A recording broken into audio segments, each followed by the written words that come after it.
Hello everyone. Last class में मैंने chemical kinetic start किया था, जहां मैंने क्या डिस्कस किया था कि केमिकल काइनेटिक को क्यों पढ़ते हैं और कोई भी कोवलेंट मॉडरेट रिएक्शन का रेट ऑफ रिएक्शन कैसे पता करते हैं। तो मैंने ये बताया था कि केमिकल काइनेटिक जो है हम किसी भी मॉडरेट केमिकल रिएक्शन का रेट ऑफ रिएक्शन निकालने के लिए पढ़ते हैं। और रेट ऑफ रिएक्शन कैसे निकालते हैं, मैंने एक एग्जांपल लेके जहाँ पे समझाया था आपको। मान लीजिए कि आपके पास क्या है जी, एक रिएक्शन है 3x plus y will give you 2z। और मैं अगर आपसे कहूं कि इस रिएक्शन का रेट ऑफ रिएक्शन निकालिए जी, तो रेट ऑफ रिएक्शन कैसे निकालते थे आपको पता था रेट ऑफ रिएक्शन कैसे निकालते थे। लास्ट क्लास में मैंने समझा था कि कितना चेंज आया है कंसंट्रेशन ऑफ द रिएक्टेंट में या प्रोडक्ट में टाइम के साथ, मतलब change in concentration of the reactant with respect to time. तो x और y यहाँ पर आपको क्या नजर आ रहा है कि रिएक्टेंट है, और जो आपका राइट साइड में होता है वो क्या होता है, प्रोडक्ट। राइट साइड में जो भी होता है वो प्रोडक्ट होता है, लेफ्ट साइड में जो भी होगा वो क्या होगा, रिएक्टेंट होगा। अगर कोई रिएक्शन आपको दी हुई है और ये जो रिएक्शन होगी मॉडरेट ही रिएक्शन होगी जी, क्योंकि मैंने बताया था कि आप मॉडरेट केमिकल रिएक्शन का ही क्या कर सकते हो, रेट निकाल सकते हो। तो अगर मुझे इसका रेट निकालना है तो आप क्या करते थे, change in concentration of x with respect to change in time, यही करते थे। अब देखिए इसका स्टोइकोमेट्रिक कोएफिशिएंट 3 है, तो इससे क्या कर देंगे हम, डिवाइड कर देंगे और आगे क्या लगा देंगे, माइनस, क्योंकि इसकी कंसंट्रेशन क्या हो रही है, डिक्रीज हो रही है। क्यों डिक्रीज हो रही है, क्योंकि रिएक्टेंट है। सेम ही क्या होगा अगर मैं y की टर्म में लिखना चाहूं, तो change in concentration of y with respect to change in time. अब देखिए यहाँ पे स्टोइकोमेट्रिक कोएफिशिएंट 1 है, तो मुझे क्या करना पड़ेगा, 1 से डिवाइड कर देना पड़ेगा। और अगर आप इसको ना भी लिखें तो 1 से डिवाइड करने पे कोई फर्क नहीं पड़ेगा। अब आगे क्या रहेंगे, माइनस, क्योंकि रिएक्टेंट है तो इसकी कंसंट्रेशन क्या हो रही है, डिक्रीज हो रही होगी। इसी तरीके से अगर मैं प्रोडक्ट की टर्म में लिखूं तो मैं क्या लिखूंगा, change in concentration of z with respect to time. अब क्या होगा, इसका स्टोइकोमेट्रिक कोएफिशिएंट कितना है, 2 है, तो 2 से डिवाइड कर देंगे। और क्योंकि ये प्रोडक्ट है तो इसकी कंसंट्रेशन क्या हो रही है, इंक्रीज हो रही होगी, तो इसलिए मैं यहाँ क्या लगा दूंगा जी, प्लस लगा दूंगा। तो इस तरीके से आपने देखा था आप किसी भी मॉडरेट केमिकल रिएक्शन का रेट ऑफ रिएक्शन पता कर सकते हैं जी, अगर कोई भी आपको रिएक्शन गिवन है तो। ठीक है, अब देखेंगे आज की क्लास जो होने वाली है वो इस पे होगी कौन कौन से फैक्टर्स हैं जिसपे rate of chemical reaction affect होगा। Factors affecting rate of chemical reaction, मतलब कौन कौन से फैक्टर्स होंगे जो रेट ऑफ रिएक्शन को अफेक्ट करेंगे। तो ऐसे बहुत सारे फैक्टर्स हैं जी, आज हम उनमें से कुछ फैक्टर्स पढ़ेंगे कि कौन कौन से फैक्टर्स हैं। बहुत ही इंपॉर्टेंट है ये फैक्टर्स, आपसे जनरली पूछा जाएगा कि क्या इफेक्ट होगा इसके चेंज करने से। तो देखते हैं जी, सबसे पहला फैक्टर हम डिस्कस करते हैं जी, नेचर ऑफ रिएक्टेंट्स। मान लीजिए जो रिएक्टेंट्स मॉलिक्यूल है, जो रिएक्टिंग स्पीसीज है, उनका नेचर कैसा है जी, कि सॉलिड है, लिक्विड है, गैस है। इस पे भी डिपेंड करेगा रेट ऑफ रिएक्शन कि जो रिएक्टिंग मॉलिक्यूल्स है किसी भी केमिकल रिएक्शन में, मॉडरेट केमिकल रिएक्शन में, उनका नेचर कैसा है, सॉलिड है, लिक्विड है या गैस है। दूसरी बात ये कि वो रिएक्टेंट्स जो है वो आयोनिक है। तीसरी बात ये कि वो कोवलेंट है। और ये बात हमने लास्ट क्लास में भी डिस्कस की थी कि अगर मान लीजिए आपके पास आयोनिक रिएक्टेंट्स हैं, ठीक है, तो मैंने क्या बताया था, आयोनिक रिएक्टेंट्स क्या होते हैं, बहुत ही स्पीड से रिएक्शन करते हैं। मैंने एग्जांपल भी लास्ट क्लास में लिया था।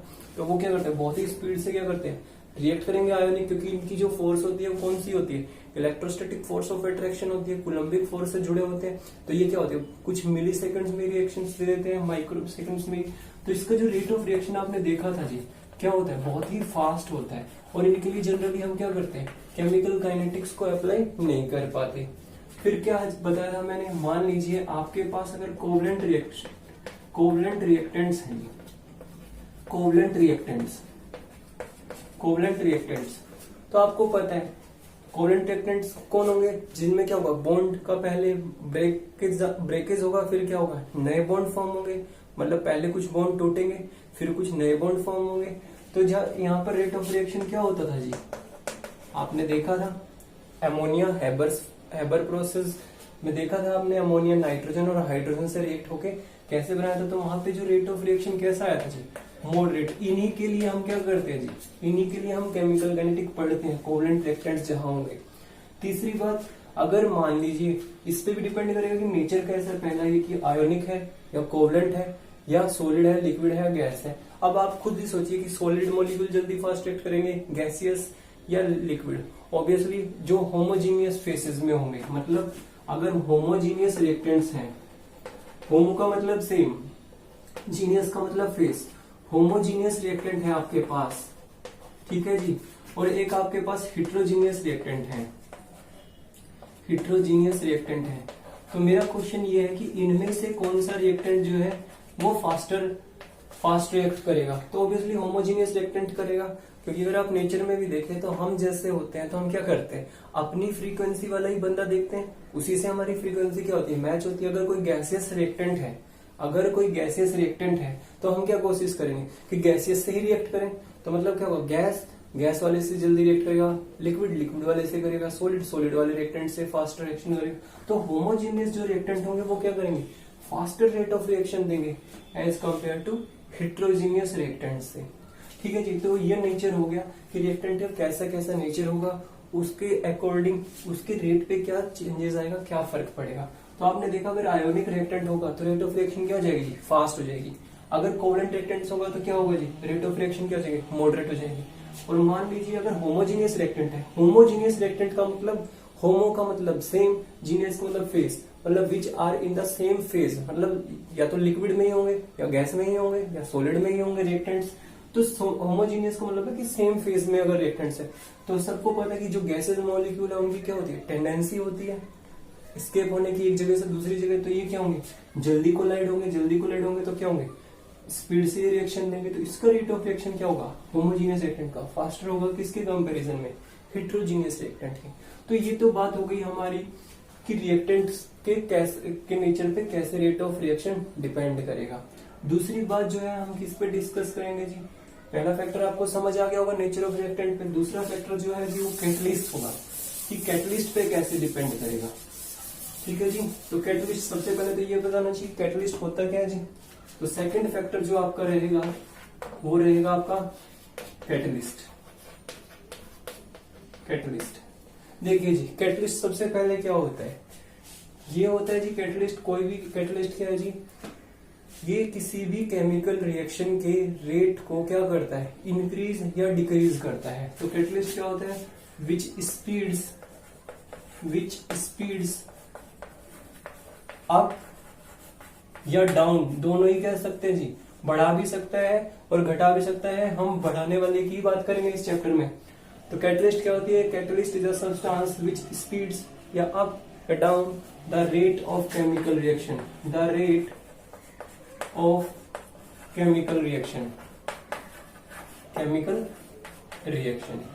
ठीक है जी, तो आपसे पूछे कि कैटलिस्ट क्या होता है, तो कैटलिस्ट एक सब्सटेंस है जो क्या करता है, स्पीड अप या डाउन, जो क्या करता है, स्पीड को बढ़ा देता है या घटा देता है। किसकी स्पीड को जी, रेट ऑफ केमिकल रिएक्शन, जो रेट है केमिकल रिएक्शन का। दूसरा इसका फंक्शन क्या होता है, ये तो आपको पता चला कि कैटलिस्ट क्या होता है। तो आप कहेंगे कैटलिस्ट एक सब्सटेंस है जो क्या करता है, रेट ऑफ केमिकल रिएक्शन को इंक्रीज या डिक्रीज करता है। दूसरा इसका फंक्शन क्या है, इसका फंक्शन ये है कि ये क्या करता है, ये कैटलिस्ट का फंक्शन क्या है जी, कैटलिस्ट क्या करता है, सेट्स अप एन, इसका फंक्शन है जी sets up an alternate pathway, sets up an alternate pathway from reactant to product, sets up an alternate pathway from reactant to product with lower activation energy,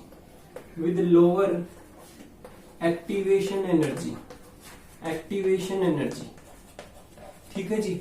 अब इसको diagram से समझते हैं हम कि ये क्या कहना चाह रहे हैं। तो ये क्या करता है, एक नया रास्ता दे देता है किसी भी केमिकल रिएक्शन को। Sets up an alternate pathway, pathway का मतलब क्या, एक रास्ता।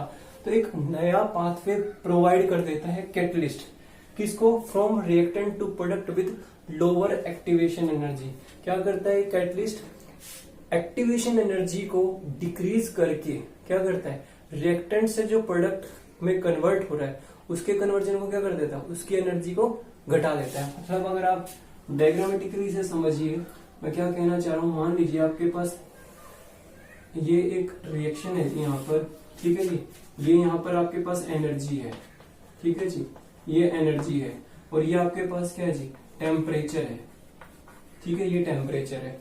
तो होता क्या है जी, यहाँ पर आपके पास रिएक्टेंट है जी, और यहाँ पर आपके पास क्या है जी, प्रोडक्ट है। तो होता क्या है जी, इस तरीके से इसमें चेंजेस आएगा।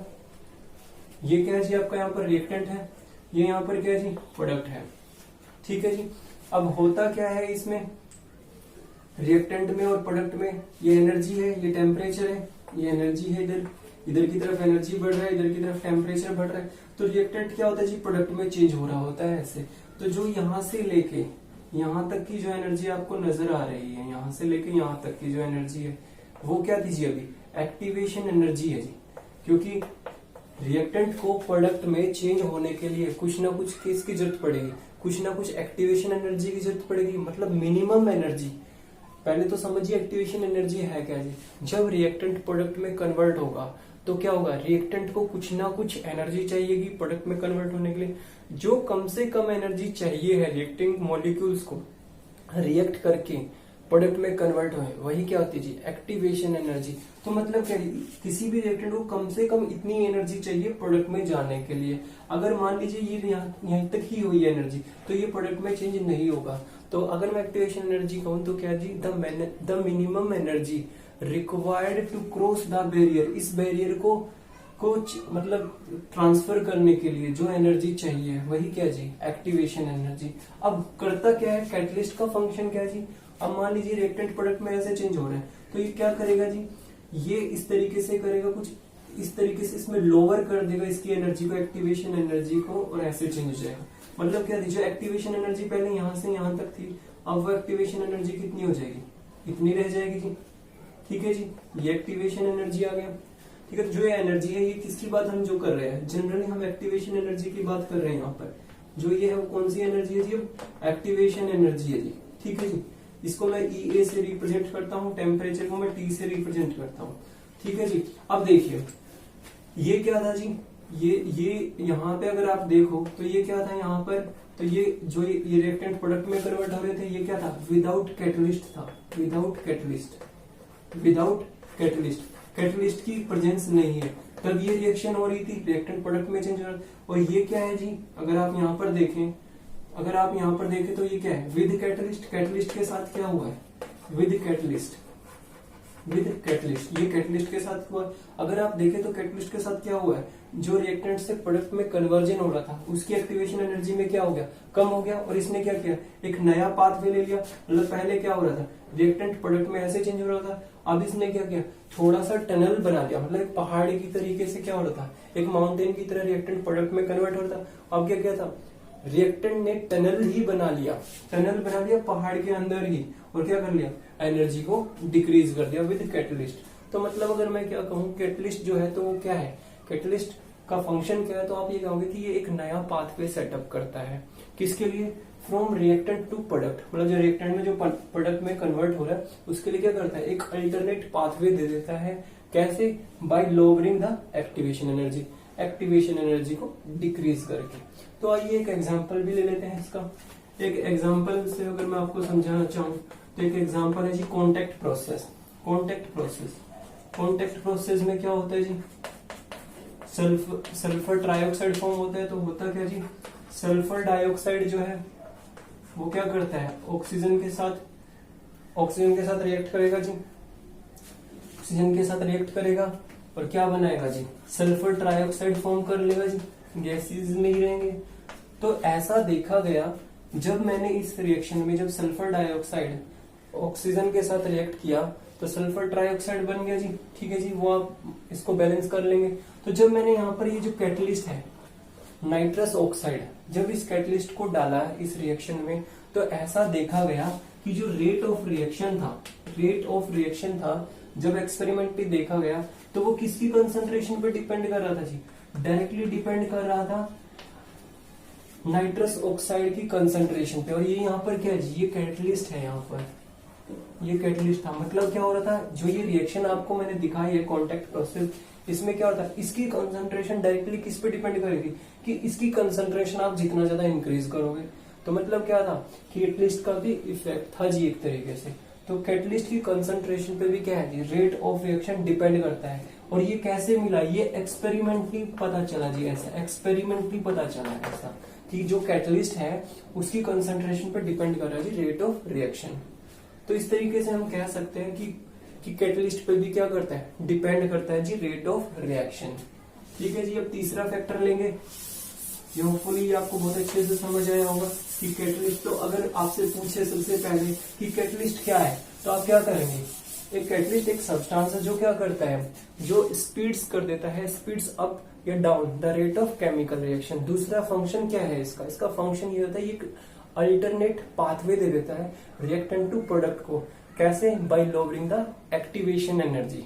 ठीक है, तो एक्टिवेशन एनर्जी तक आपने देख लिया कि किस तरीके से लोअर किया कैटलिस्ट ने, और एग्जांपल आपने देखा कि सल्फर ट्राइऑक्साइड जो कॉन्टेक्ट प्रोसेस में फॉर्म हो रहा है, वहां जो कैटलिस्ट नाइट्रस ऑक्साइड है उसने कैसे रेट ऑफ रिएक्शन पे एक्सपेरिमेंटली देखा है कि कैसे उसकी कंसंट्रेशन पे डिपेंड कर रहा है। अब तीसरा फैक्टर हम डिपेंड करेंगे, तीसरा फैक्टर जो हम पढ़ेंगे वो हम बात करेंगे जी टेम्परेचर की, कि टेम्परेचर पे कैसे डिपेंड करता है। टेम्परेचर बहुत ही इंपॉर्टेंट फैक्टर होने वाला है जी टेम्परेचर। टेम्परेचर पे किस तरीके से रेट ऑफ रिएक्शन डिपेंड करेगा। ठीक है जी, टेम्परेचर तो जनरली क्या होता है जी, जनरली ऐसा देखा गया, जनरली रेट ऑफ ROR लिख देता हूं जी, rate of reaction increases with increase in temperature for every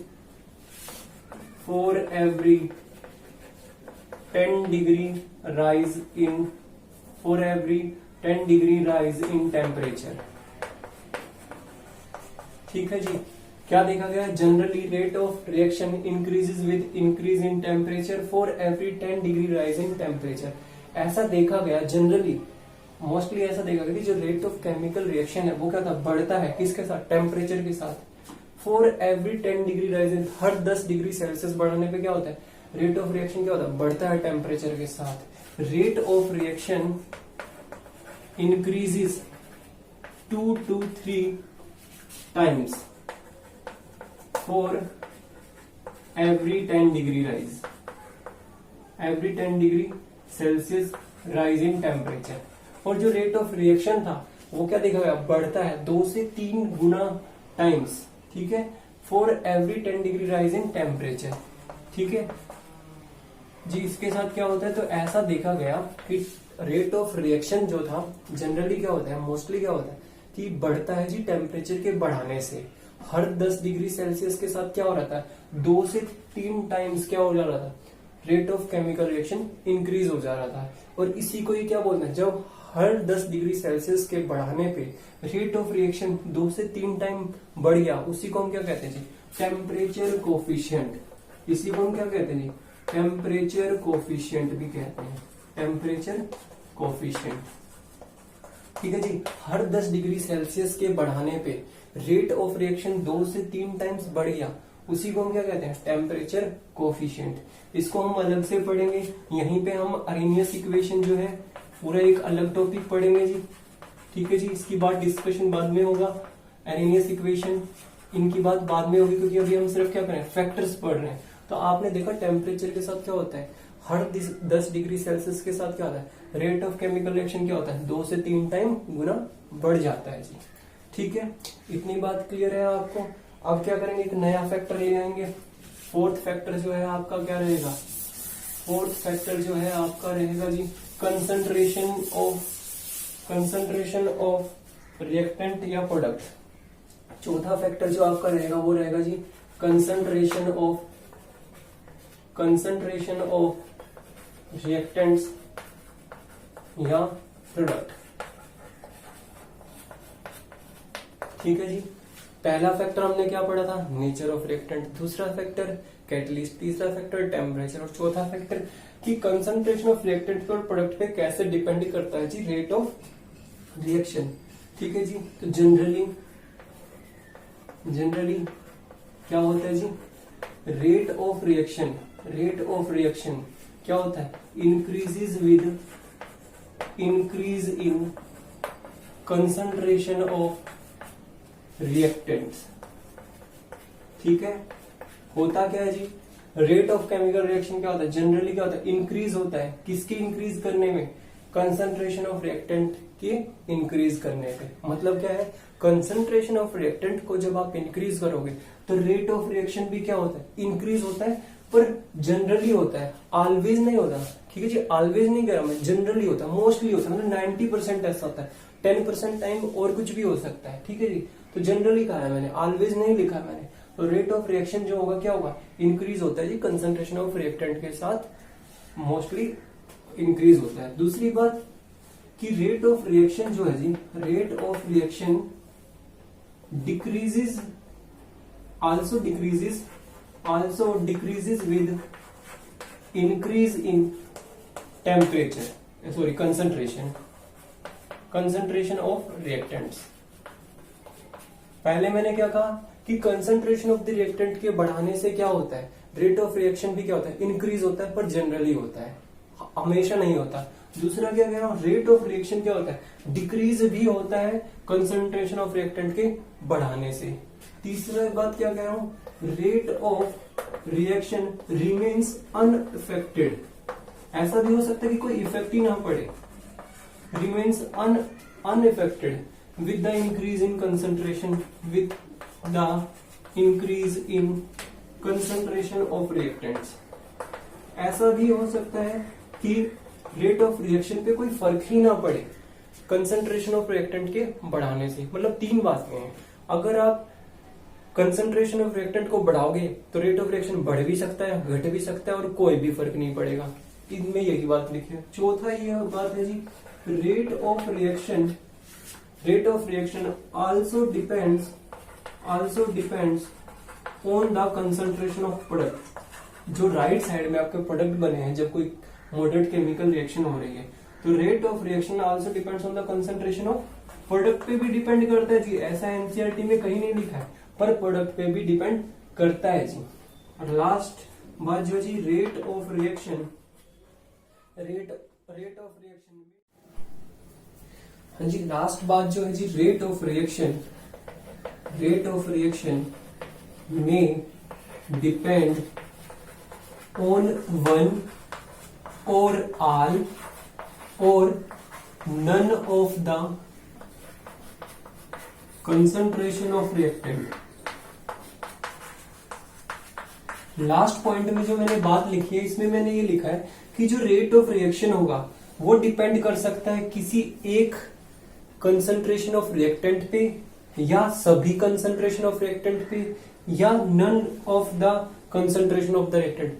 मतलब इस पॉइंट में मैं ये कहना चाह रहा हूं कि जो रेट ऑफ रिएक्शन होगा वो किसी एक रिएक्टेंट पे भी डिपेंड कर सकता है, वो किसी एक रिएक्टेंट की कंसंट्रेशन पे भी डिपेंड कर सकता है, या सभी रिएक्टेंट की कंसंट्रेशन पे भी डिपेंड कर सकता है, या किसी भी कंसंट्रेशन ऑफ रिएक्टेंट पे डिपेंड ना करे। मतलब ये है कि जो रेट ऑफ रिएक्शन है वो किसी एक मॉलिक्यूल के कंसंट्रेशन ऑफ रिएक्टेंट पे डिपेंड कर सकता है, सभी जितने भी रिएक्टेंट्स हैं उनकी कंसंट्रेशन पे डिपेंड कर सकता है, या किसी पे भी डिपेंड नहीं करेगा, किसी भी रिएक्टिंग मॉलिक्यूल की कंसंट्रेशन ऑफ रिएक्टेंट पे डिपेंड नहीं करेगा। तो अगर मैं इसका ओवरऑल समराइज करूं तो मैं ये कहना चाह रहा हूं कि जो रेट ऑफ रिएक्शन होगा वो क्या हो सकता है, अगर हम रिएक्टेंट की कंसंट्रेशन इंक्रीज करेंगे तो क्या हो सकता है, घट भी सकता है रेट ऑफ रिएक्शन, बढ़ भी सकता है, घट भी सकता है, बढ़ भी सकता है, या कोई भी फर्क नहीं पड़ेगा।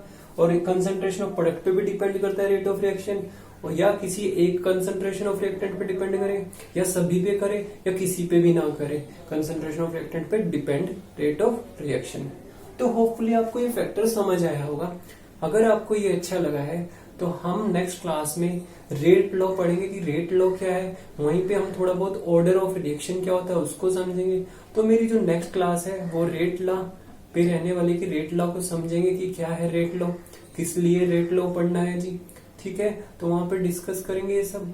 तो अगर आपको मेरा ये वीडियो अच्छा लगा है तो आप प्लीज इस तरीके से मुझे सपोर्ट करते रहिए ताकि मुझे भी मोटिवेशन मिलता रहे। तो थैंक यू सो मच, हम नेक्स्ट वीडियो में मिलते हैं जी, rate law and order of reaction के साथ। Thank you so much.